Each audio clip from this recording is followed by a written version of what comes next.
writers, agents, and publishers, for the first time since the Gutenberg Press, find themselves lost in a maze of mystery as technology alters the shape of the publishing industry. Searching for Answers is a group of writers throwing pop culture, writing, and publishing into a crucible of clarity, passion, and humor. This group is the Right Pack.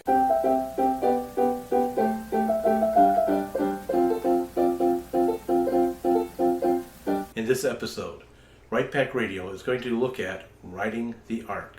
Stay tuned. Welcome back to Right Pack Radio. This is your host and producer, David Allen Lucas, author of Crazy Things, president of St. Louis Writers Guild, president of Winding Trails, and voice actor.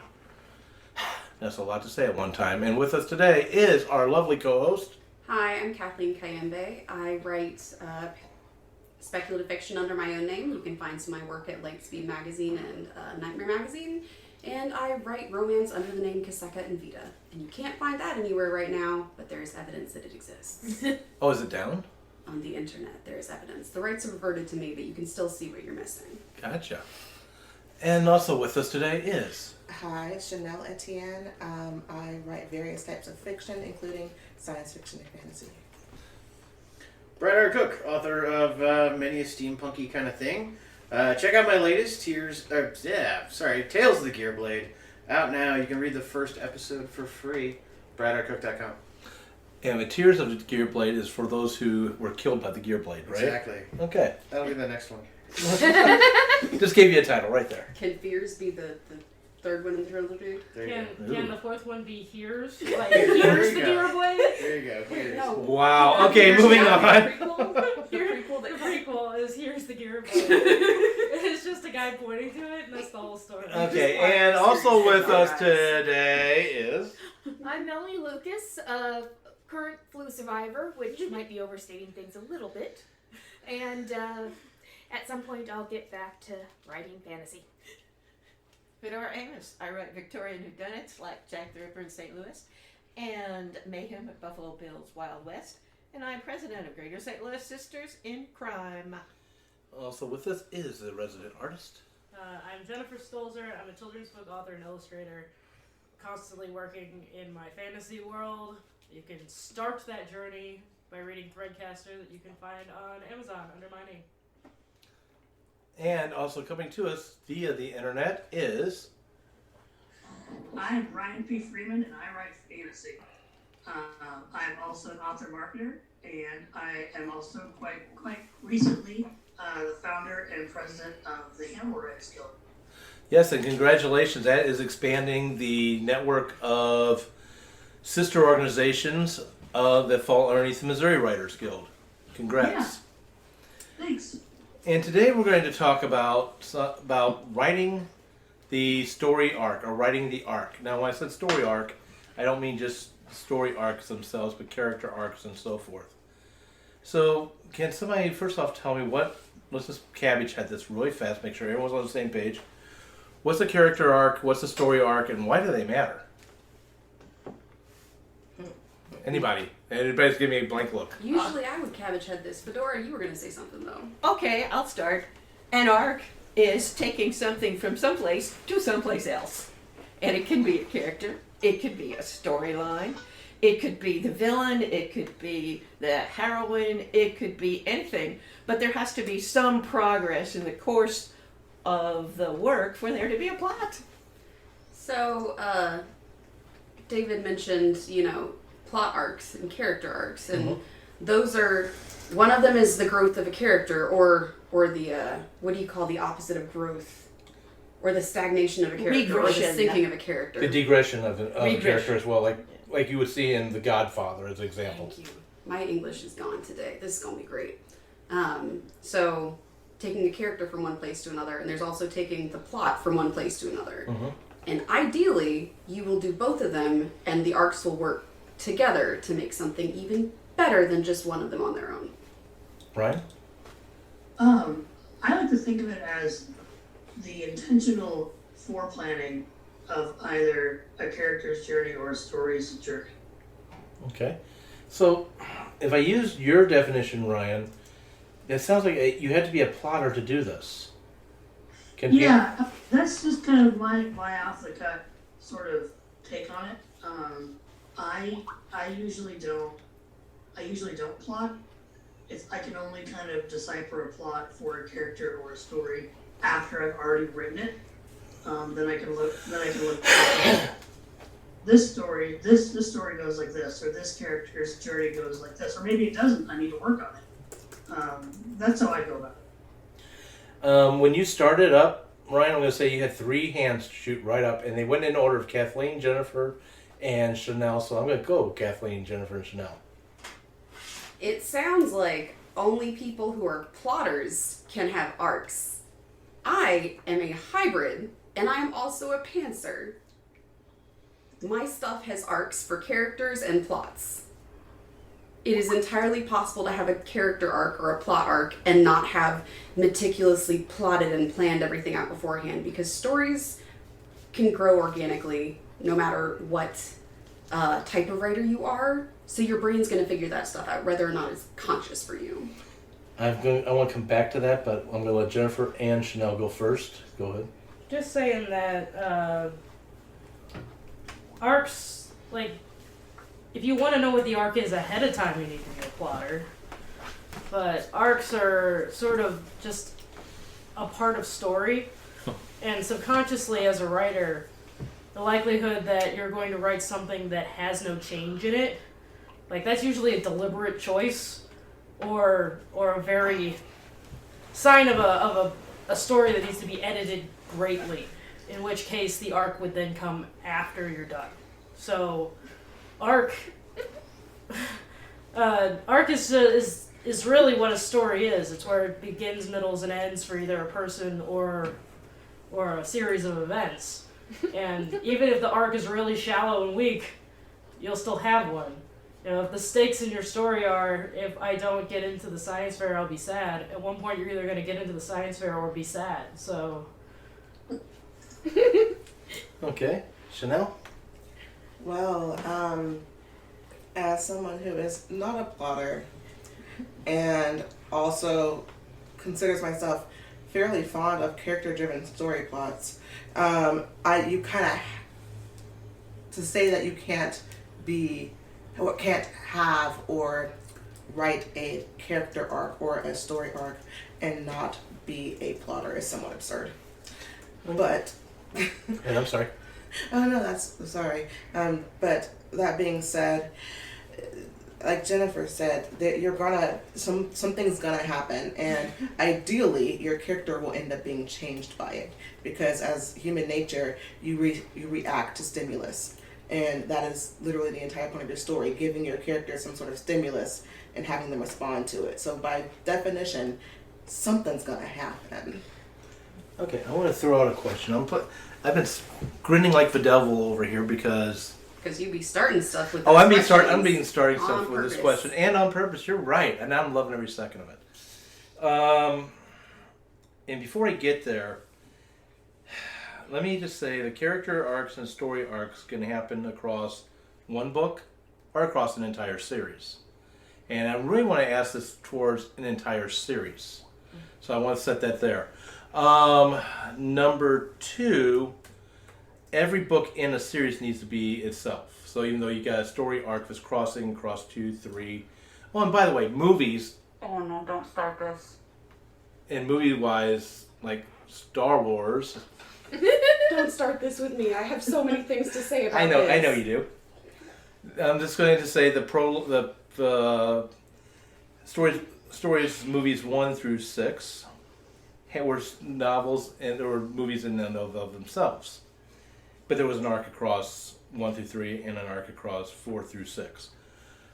And as I know I'm starting something on purpose, if you had video, you'd be able to see Kathleen head in hand and cringing, waiting to release the Kraken. I'm trying not to have a Star Wars episode 7, 8, and 9 discussion. No. I do want to avoid that. What I'm trying to get to is with this. First off, can you write a cross episode, like remember words, that way I'm throwing in movies, television shows, and as well as our books and short stories, a cross episode arc without some level of plotting, meaning at least down to the level you've taken notes and written a synopsis of what you wanted to go to, or does that rely on genre? And which I'm going to vent. I've got people already with their hands up. I'll go to you guys first. But does it rely on genres in the sense of if you were to write, say, a trilogy with one murder going across all three? And with that, let's see, it went literally Jen, Brad, Ryan. Jen. Well, we're treating the whole concept of story crafting in a very clinical way. Mm-hmm. We are. Do you need to have these things prepared before you begin your story? Do you need to have these things prepared before you begin your series? J.K. Rowling put her master plan on a napkin. Yep. Like, when you start a story, I hope you have an idea. And the idea is what's going to draw you, but you don't have to have everything on a whiteboard before you start. And it's not out of the question to set things up in part one, and then when you start writing part two, think what could happen next. And then what happens next changes your character. That's the one reason why people really enjoy pantsing, and it's coming from a plotter. It's because you like to see the organic growth of people. Because the whole idea is that you're supposed to be writing real people in situations that people find themselves in. So therefore, even if it is a plot-driven story, a murder mystery, or whatever, the things that happen to your character in the last book carry to the next book. And those things change that character, if only by giving them more information to work with. And the second book in that series, they will have even more information by the end of that. Maybe it'll lead them to solving the 3-book murder mystery, or maybe it will lead them to accepting the death of their own father. I don't know, but it's all about... It's not as cut and dry as this is the process you're supposed to take. If you're writing a story, arc should follow. And if you want to make a really, if you're writing this specifically to do this arc, then maybe you should plot it out so that it doesn't feel like an excuse to write that thing. Brad. Okay, first off, your problem is Hollywood is a horrible example of this. Writing by committee isn't good? Yeah, no, and plus Hollywood never thinks about what they're going to do next until they figure out how much money the first thing made, so there is no real story plotting and arcing and all of this kind of stuff. What about MCU? Well, the MCU is a little bit different, and it's the first time in cinematic history that anything like that's really gone on. And to be perfectly honest, they've even screwed it up. Yeah. I mean, the MCU timeline is so screwed up now that Spider-Man made absolutely no sense.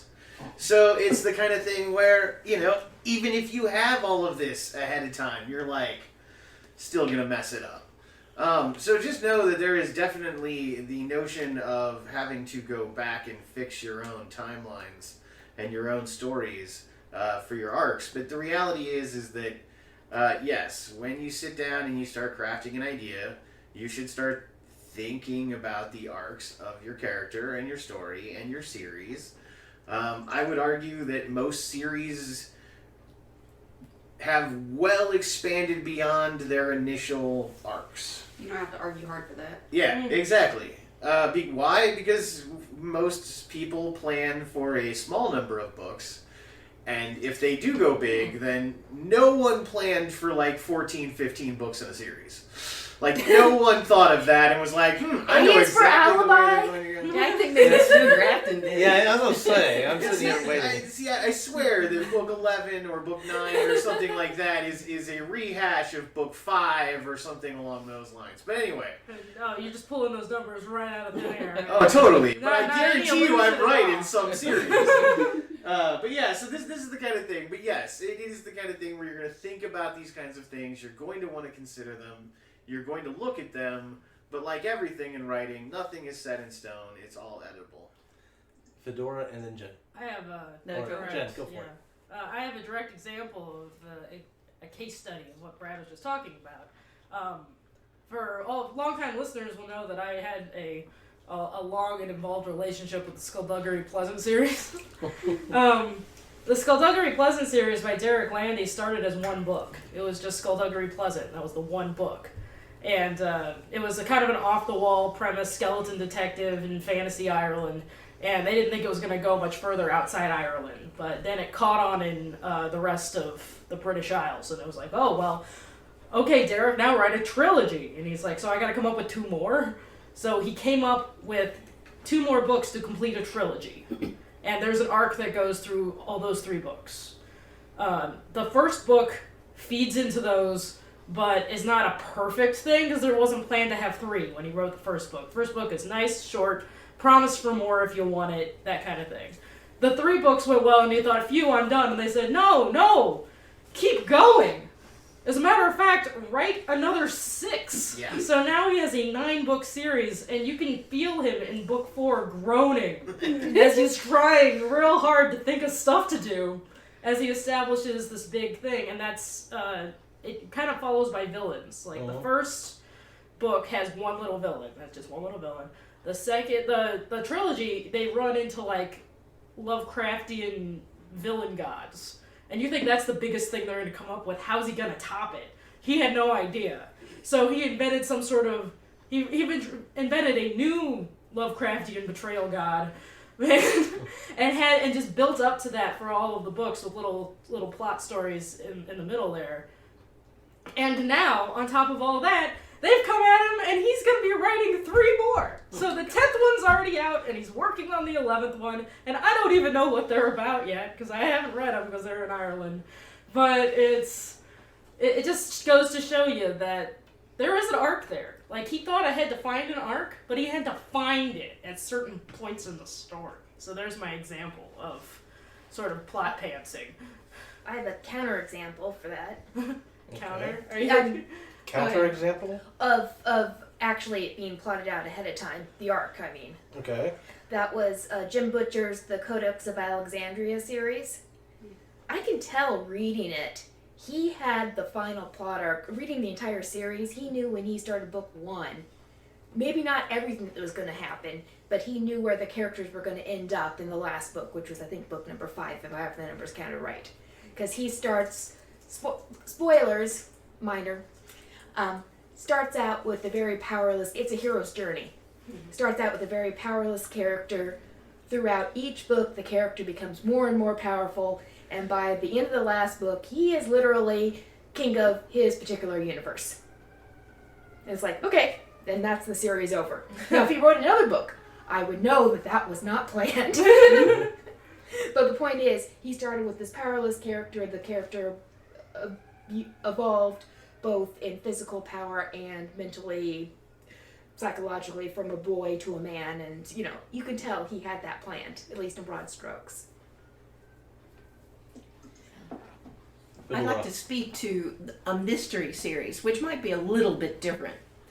Because in those, the character arc, particularly of the most important characters, go not from A to Z, but from A to A+, or B maybe, because you want the characters to say the same. Robert Crace, for example, said that when he started his Joe Pike series with Elvis Cole, that those characters were older than he was, and now he's a lot older than they are, and they stay pretty much the same age and haven't changed very much in terms of character arc, but every plot is different. And with mystery series, you can see that Jana Ivanovich has Stephanie Plum, and I have Jimmy McBustle, and they are going to keep on being 18 or 20 or 25 or however they are for any number of books. And so they stay perpetually young while we grow older. And this is why Cabot Cove is the murder capital of the world. Exactly. If anybody who listened to what Brad said there doesn't catch it, look up the term Murder, She Wrote. Yes. And that shows that you're young. Or don't have a TV. I've known people like that too. Yeah. I just wanted to bring up the Holly Lyle course on how to write a series, where she kind of talks about what Fedora you were talking about, where these characters essentially are unchanged throughout the series. So Because that's what people fall in love with. They want to see more of this same character. yeah, so like with some series, you like, and it's good to at least plan for this if you're going to write a series. Like if the first book's out and you've been asked to write more, at least plan for this particular thing. Like, are the characters going to grow and change and get older? Yes or no? And will the overarching situation in the series, like, is there going to be a series arc, or is it going to be more episodic? You need to plan for things like this if you're going to write a multiple book or multiple episode or multiple film story of any kind. Like, And it's also very important that you don't close yourself off from writing something else that occurs to you, but oh my goodness, I already cut that leg off. I can't do that. pass me that episode 8. Yeah, don't do that. That'll be an off-mic conversation. 4 hours Same in. month, He though. says with fear. Yes. No, actually, I want to have an episode on that at some point. But anyway, I do want to ask a question coming out of that, and then I'm going to let's return with Brad and Ryan. I think you had a reservation up. Okay. Does limiting the growth of a character in a character arc is not limited to young adult as far as age-wise? Because we have seen examples, for example, Sherlock Holmes, Hercule Poirot in Mystery, George Simeon's Inspector Maigret, Brother Cadfael. I'm sorry, I'm pulling a bunch of mysteries off. Gives you an idea where most of my reading has been a lot lately. Tom Swift, the old ones where he was in sci-fi. But that was young adult. My question as we go around to you, as you add on to what you were going to say anyway, is age restriction from being grow older a thing that is better suited for certain types of series like young adult and so forth? Now, there's a slight caveat in your question. Yes, there is. YA is actually about age progression, not age stagnation. Ah, okay. So Please explain. YA, if you notice, most YA series, each book advances the character a year, so that you tell the progression of that character, generally along with the audience's progression, along with that character, so they grow up together. That's been a mainstay of YA. So you're not getting the characters having to remain the same age thing. That is a hallmark of more your mystery series, your detective series, and things of that nature. With the exception of the Babysitter's Club. Oh yeah, No, there's a Hardy ton. Boys. Yeah, I mean, Nancy Drew. you can Yeah. pull them all, and most of those tend to be older. If you notice, like I'm thinking of the more modern ones of Harry Potter, Harry Potter and on. and on, and you know all that kind of stuff. We've moved into the age progression because you want your characters to grow up the same as your audience. So I would say that there's a double in that question because yes, it can be cool to have your characters remain the same, and then it's the story that keeps changing and progressing and everything like that. But in today's day and age, we really have more of a character progression through each book Okay. in a series, especially for YA. Your spy series, your Jack Ryan's running around. They don't. Ethan Hunt doesn't really age. James Bond. I mean, we get that now in the sense of it's either his first, his last, or you'll get that kind of thing, age progression. It's Jason Bourne talking about when he first joined, or Jason Bourne talking about getting out, and getting back in, and I've been out for 20 years and now I'm getting back in again. I'm sure that'll come up later when Matt Damon's old. Because I'm really looking he'll pull forward a George to breaking Smiley. his hip on camera. Exactly. Yeah. It'll happen. So this is just the way that Hollywood works. So in that, I would say that the age thing. But I've got something else to say about series, so Okay. let people answer on the age Okay, thing. I've got possibly 2 dovetails. I want to double check. Chanel, are you doing dovetail or are you? Yeah. Okay, then after you, then Kathleen. I was just gonna kind of tack on to the whole YA thing. It's kind of difficult not to have an age progression in a YA series these days, just by virtue of the people that they're writing about, the kids are writing about, are usually in school. So to show the passage of time, they have to be like, okay, this year I'm a junior, next year I'll be a senior, it's summer break, I'm applying to college, that kind of thing. And depending on your universe and whatever, disclaimer XYZ, whatever. But that is something that you'll see a lot of, especially in that genre, is they'll keep time by the school calendar because that's something that a lot of people can relate to. Excellent. You Kathleen. brought that up because Harry Potter and on, that's how they showed it was first year and then second year. And some people write like their own 8th year Harry Potter where everybody goes back to school because that's how the time progression works in the series. But Brad, you were mentioning some types of stories where the characters don't progress age-wise. And a bunch of those were action hero adventure type stories. Yes. So for those kinds of stories, you want to be able to tell 50 bajillion different adventures this person went on. And at a certain point, you're going to be too old for that stuff.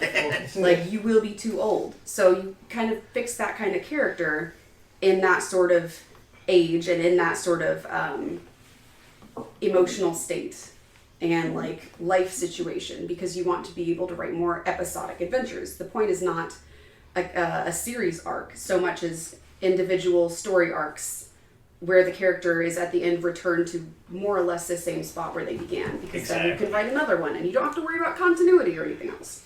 Okay, I'm going to go Jen, then we'll go and let's change the subjects with Brad, then to Ryan. Another case study, 2 very oddly contrasting case studies with the same sort of topic that you just brought up, that it just to show you that it depends on the media and the intention of what you're going for. The Indiana Jones series? I was thinking that. Young Indiana Jones or the actual Indiana Jones? Indiana Jones. Indiana Jones. The actual Indiana Jones. That they're making another one of. Yes, they're making a 5th one now. Yep. Because we wanted to see him break his hip. Indiana Jones and the Quest for the Golden Walker. Yeah, go ahead. It's Indiana Jones and you can just go ahead and have it, Shia LaBeouf. I'm done. That was the son of Indiana Jones. Yeah. This is all tangential. But ahead. the point is that Indiana Jones as a character doesn't really have an arc. He doesn't have an arc. The arcs of the Indiana Jones movies are very much an episodic story thing. True. Then the last movie tried to have him sort of like complete some emotional something, mostly because he wasn't the character we knew anymore. Because we knew him just as Action Man. And he couldn't be Action Man because he was 5 million years old. Poor Harrison Ford. Oh, come on. He stopped caring about anything like 30 years ago. But that's the case. You know, it's like that story didn't work because that wasn't the story of Indiana Jones. Like, Indiana Jones, we're here to see him do hijinks and flip over stuff and shoot people and use a bullwhip and wear a hat. That's his whole character. He wasn't trying to put anything in a museum. Yeah. That was the whole problem with the movie. And I'm gonna contrast that with Cars 3. Cars 3. Just a random out of left field. Cars 3, the third of the Cars series, was not intended to be a trilogy. It was a company and money mandate that they made a trilogy out of that, as evidenced in the second one, which is pure garbage. But the third one, they took what they had in the first movie and they actually completed an arc with it. They took a look to see where the anthropomorphic talking cars were emotionally in their lives and how much time had lapsed and where they would be emotionally in their lives today. And for that reason, I actually really liked that movie. I liked it a lot because it was, the whole idea was, how do you change? How does it feel to be, because the whole idea is all about NASCAR, it's all about racing cars. Right. And back in the first movie, Lightning McQueen, our hero car, he was the fastest one. He was the high performance one, he won everything, and he had to learn humility because he was such a hotshot. Well, in the third movie, he's last year's model. And all the other cars are faster than him now because they were made more recently. And so while he's over here cursing those damn millennials, he's learning about himself and how time changes you and how you can still find value. Like, just because you can't keep up physically with the rest of the cars, he then, spoiler alert, he then turns into a coach and passes his love of racing on to more people. And that's a character arc in a movie about cars that they couldn't manage to deal with in a movie about human people. Okay, now you can go ahead and get off Sorry the... about that. No, that was good. I love it. Oh, Just no. like, not sure how to It was follow. deserved. I'm just marveling at that beautiful shade. We just heard an arc about arcs. About arcs. Yes. There you go. Okay. So yeah, what I was going to throw back to is Raiders of the Lost Ark. so we've talked about the 3 different types of arcs: character arc, plot arcs, or story arcs, and then series arcs. And I would say, if you would like a master course on this, do what I did and watch a lot of TV. But you have to do it objectively. You can't just stare at it mindlessly. You have to actually think about it. So a while back when I was debating, I'm starting up a series. Obviously, Tales of the Gearblade is episodic, kinda. It's more of a book chopped up to be episodic, but it is episodic. And when I was doing that, I started watching the hour-long TV show. There are a ton of them. NCISs, the CISs, all of these, or Police CSIs. procedurals. Yes, the police procedurals. And there are other types, but the police procedural is a really good place to go for this because the episodes themselves and TV shows in general, this is why Hollywood is interesting for this. I talked about movies earlier and how bad Hollywood is at that, but TV is a different story because TV actually is plotted out through a season. So an entire season might have one arc storyline, think of 24, think of something like that, running through it. The other one is that you might have half the episodes telling the main story, and then the other episodes get to come in with B stories to develop character and to develop things like this, play with one of the other characters or a storyline that you don't run on the main course. By doing that, you then create a way of an overall arc. Now you'll also see some of the really brilliant ones will go whole seasons of arcs, where season 1 and season 2 and season 3 are actually all part of the same story. And that is really cool when they pull that off. Usually that's not allowed to happen. So that is a rarity in TV. But you get to see this. And it's something that happens with the police procedurals and more these hour-long dramas as opposed to the others. The half-hour comedies literally hit reset at the end of every episode. There is no arc between anything going on. Maybe you'll get a very special episode. That's your biggest arc. But the hour-longs, they go in for a little bit more. And you can actually see the way they plot it out. You can see the way they take characters and they say, all right, we're going to give you episode 2. And we're going to give you episode, 12 in like a 22 episode arc of a season or something like that. And you can watch the way they play with them, they move the characters throughout the season. Everything progresses, the story builds up, and you can always tell when Sweeps Weeks is coming up because it gets exciting. You can always tell the way, but by having those natural rhythms in the year of a production of a television show, and the way in which advertising works and all of this kinds of stuff, it builds in natural progressions of arcs that you then can see very beautifully roll on. And then even more so, if you really want to get the masterclass going, watch the horrible ones fall apart mercilessly as they try and do this and fail. And if you really want to, they don't do it as much. Soap operas were so good for the horribleness of arcs. Chanel looks like you just... I don't know what you look like. No, they were so good because the arcs were endless. And they'd come up with something stupid to reinvent it. And then they would fall apart. And in just like, you could literally come back 5 years later and the same storyline is being told. Because it's just constantly being recycled, pushed up. And it's such a horrible way of telling a story that it becomes a masterclass in how not to write. Here's a homework assignment. Real easy for the audience. For an example of how I've done well and not done well. Watch the first season of The Walking Dead and then watch the second season of The Walking Dead. There you go. You got it right there. But Hollywood's, like TV especially, is very good at the arc and kind of showing you the arc. And I say good at it because sometimes they're so obvious about it, it's impossible to miss. Really, couple of things to say really fast, and I know you have a dovetail. Am I correct? It's Kathleen? okay. Okay, and Jen, are you done with your... Oh, I'm done. I just wanted to throw out The Walking Dead. So I'm going to do the dovetail real fast, and then I'm going to toss it over to Ryan. Number one, first off, Brad, you have literally outlined, without me realizing what it was until I was actually listening to you, why I hate 99.9+% of those half-hour sitcoms. Oh, yeah. And that explains everything. I didn't think about it until just now. Number two, a good example of a soap opera that does, even though they break their own series Bible from time to time, that really did what you were talking about well. If you ever want to find the old 1960s, Dark Shadows.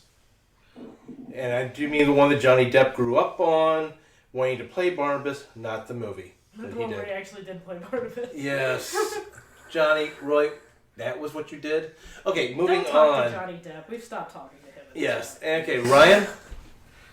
On the topic of arcs, for me anyways, when I'm either a reader or a watcher or whatever, I love stories where I don't know what's going to happen next.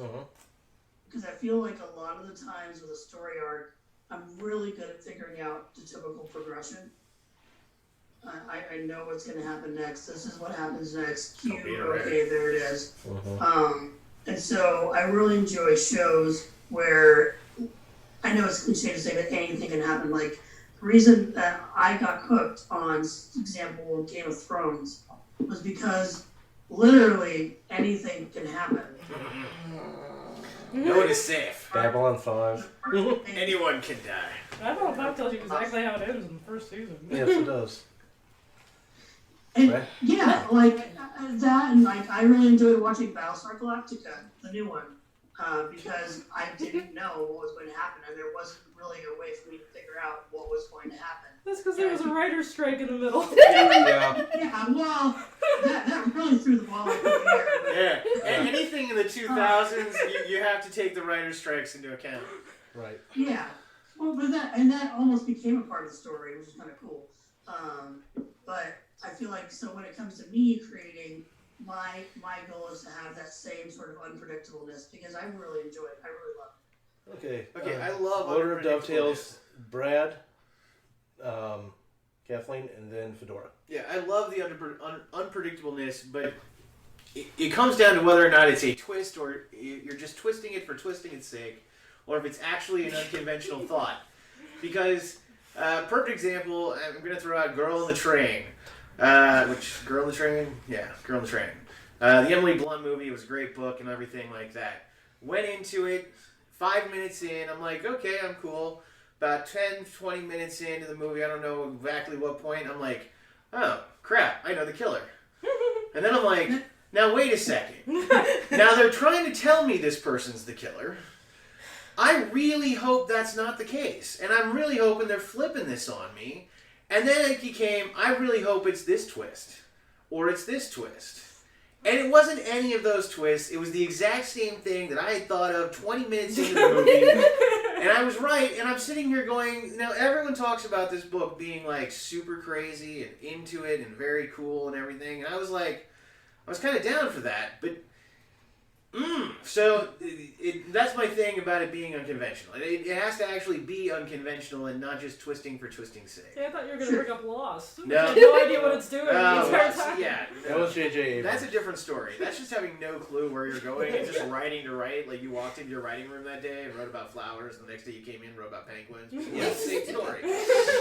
That, unfortunately, is pantsing to the worst condition. Let me go with Kathleen, Fedora, and then I'm going to come back with a thing to Brad. Kathleen. So I just want to bring up the whole surprising yet inevitable thing, which is what you want for twists or, the direction you're going in. Because if you are of a certain age and have been exposed to the amount of media that we are by the time we are out of high school, you will start to recognize patterns in things. You will start to recognize, like, based on the timestamp of whatever it is you're watching or the point in the novel that you're in, and well, that adds to it. And everything else about how characters and archetypes and tropes work, that like A happened and B happened, so logically C is probably going to happen. And it's nice when it turns out to be F. And then Yep. you realize, oh my gosh, but that actually follows logically from A and B too. It just skipped over a bunch of things that would have been more obvious. And I was surprised, but it also makes total sense. That's the kind of twisting I like. Yes. Keep going. Oh goodness. The whole I'm on it the also same makes also makes perfect sense. It's a very important point in there. Brad, what you were talking about is something that happens a lot in TV episodes. So the one unfortunate failing that happens is generally like in a mystery novel, you want to show the killer and then prove it's definitely not the killer and then prove it they are definitely actually the Yep. killer. And that happens in some procedurals, but like mystery novels I've noticed, like there was a Mary Higgins Clark novel I read ages ago, and within the first 30 pages I was like, this guy's gotta be the guy. And then they went through and like discounted all the things that I thought were the proofs that this was the guy. So I was like, no, guess I'm wrong. He was the freaking guy. My mom did that with The Usual Suspects too. First scene, she called it, and I was like, definitely not. The movie was like, definitely not. And she was like, definitely not. And then it definitely was. So that's part of mystery structure, I would think. Yeah, I'd like to interject into this some business notions which are on the same topic. It is that agents and editors of magazines and book publishers have thousands of things crossing their desk. And they're going to get thousands of the same things crossing their desks until the point of certain things being so cliched that they're not even going to look at them unless you hide them very carefully. For example, in mysteries, the cipher or code letter which eventually the sleuth unravels, or a seance in order for the murderer to reveal himself. Or how about pinning the crime on a twin or somebody who looks remarkably like the suspect? Or a clone. Exactly. You see what I'm saying? If we think these things are cliches, what are the professionals who buy our stuff going to think about them? So you have to be very, very careful and construct a plot which is going to pass the test of cliche. And on that, I'm just going to say really fast, and I want to say something, and then we come back to Kathleen. What you just said is to borrow from Abbott Costello, who's on first? Who's on first? First base. And that is going back to Brad's comments on soap operas. If your plot, unlike the TV show of Castle, where he got his proverbial bestseller, first bestseller, on a plot from a soap opera, if it's been done multiple times on soap operas, it might be cliched. Just saying. You can literally say Simpsons did it about anything. Yeah. Right. Yeah. Like, just saying that, I could say Simpsons did it, and Simpsons probably did doing Simpsons. Right. And I was going to say, Brad, one thing that you said about being able to identify stuff in mysteries, and same thing with Kathleen and so forth. As everybody knows here, I've read how Earl Stanley Gardner used to plot his novels, a.k.a. the guy who created Perry Mason and a whole bunch of other ones. Once I did that, my enjoyment of mysteries, books, and novels dropped to the point where now I still have it as a game to myself. How fast in a movie or a book can I identify exactly when it's going to be, who it's going to be? Movie-wise, I've got 5 minutes as my top. And I'm not going to say who, but I have stopped reading certain authors on mic. I'm not going to say on who, but I've stopped reading certain authors because I can identify it constantly by the end of second, third, fourth, fifth chapter. So with that, I'm going over here to Kathleen and then back to Brad, apparently. So we've talked a lot about, series arcs. Right. But Brad, your point about soap operas, and how they just don't end. They just when one like arc closes, they immediately open another one that may or may not negate the one that you just lived through for 15 episodes of your Or life. more, yeah. 15 years. So those particular story arcs, which are also character arcs often enough, aren't satisfying to me. So how do you make a satisfying character arc? And if you're making a satisfying character arc, does that mean you have to end your series? Good question. Anybody who wants to do that? Well, I'll jump on for the ending the series one because I kind of firmly believe yes. That at some point it's got to stop because your That's character. one thing you can't say Simpsons did it too. There you go. Natural. Well, and here's the thing: is that at some point you're telling a story of a progression. That progression is going to happen. Once that's happened, to push that further, you can sometimes do, but most of the time you're going to take it into ways that ruin everything that you've built before, that negate, as you said, some of the story that you've been telling. And at that point, you've screwed your own pooch there, and what's the point? So, yeah, I personally believe that sometimes you have to let characters go. Now, you can tell a different arc, but that's generally going to be a different point in their life. So, that's what I would tend to say for that. The end. Well, if you can be creative and morph the arc, my counter is in Bones and Booth were a will they won't they for so long, and people got exhausted of that, so they just went ahead and will they, and then they got married, and then they had a kid, and the show kept going, and I don't think it really lost all that much in terms of quality. You're literally just like describing the X-Files too. Yeah. And So- I'm loving the new ones, but it's not the old ones, but it's Yeah. a new progression from the old ones. That's all I got. Kathleen, you're thinking? I thought Jen was not done, so I was. Nope. Brad, over to you. Well, the only thing I was going to throw out is that in terms of the way that we progress in stories and the way we tell stories, is that I do believe that we can tell stories for a time, and then that time has to kind of go away. The only thing I would say is that if you're telling the story that doesn't change, where the character doesn't progress, nobody really cares if Sam Spade becomes a better human being. Nobody. All anyone cares about is that he goes out and finds the thing that the hot lady who came to his office wanted him to find. And then he gets in trouble and he shoots somebody. So long as those kinds of things happen, we will show up every time. And there are stories that do that. Perry Mason, any of your like judge shows or your lawyer type shows where it's just the case of the week, and it's them solving whatever, no one cares if they suddenly get the heart of gold and transform themselves. That they care is that they're in the courtroom going, objection! That's what people care about. So if that's the case, if that's what you're selling, if that's what you're writing, write it, love it, go for it. I mean, you can write 40, 50 books just in that one little universe. But no one's expecting that character to grow. No one's expecting that character to do anything other than that one character is doing. No one's expecting Jason Bourne really to become a better human being. Even though his entire arc is about him trying to become a non-assassin or an assassin of assassins, or something like that. So we don't really care. We don't care if James Bond becomes like a better human being. We really want him to kill a bad guy who, hopefully has a legion of henchmen who wear matching uniforms. So this is like what we show up for. And knowing that is super important, and Hollywood gets it wrong too often, not realizing the franchise that you have created and what the people are really coming for.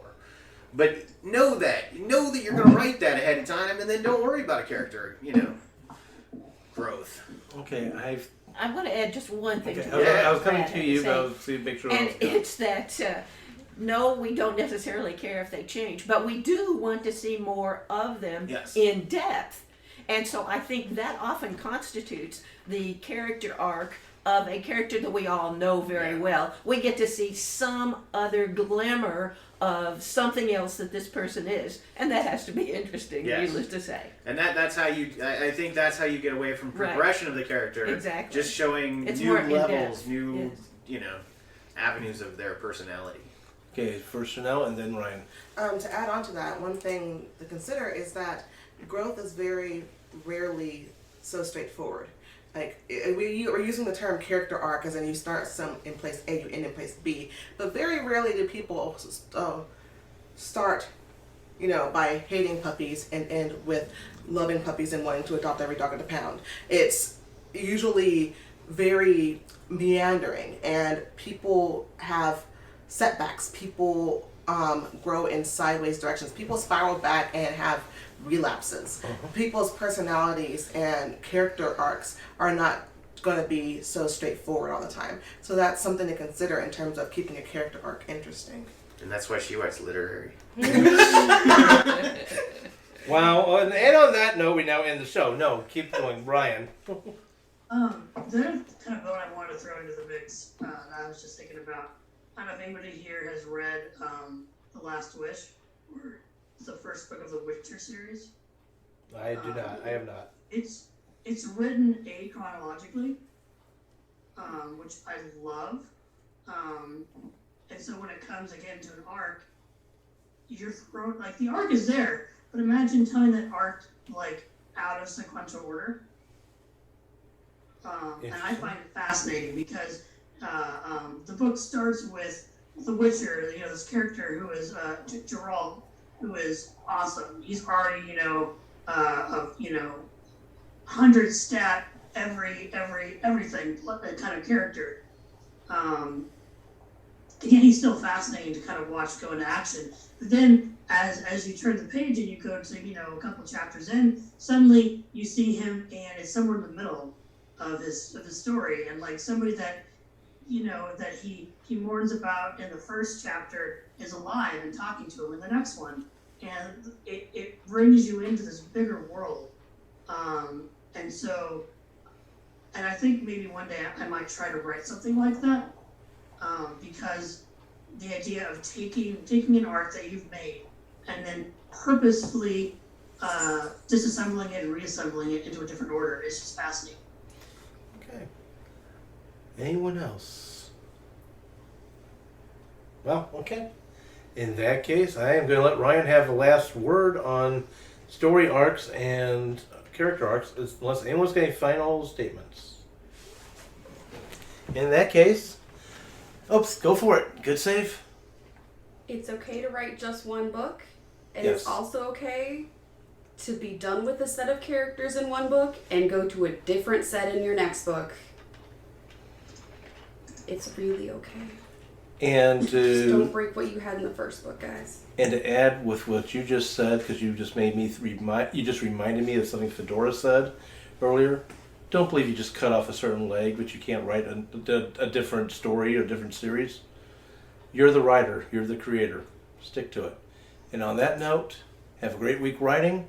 Tune in next week for yet another interesting topic in the writing industry. Thank you for listening. The new theme songs for Right Pack Radio were written and performed by Meredith Tate. All copyrights remain with her.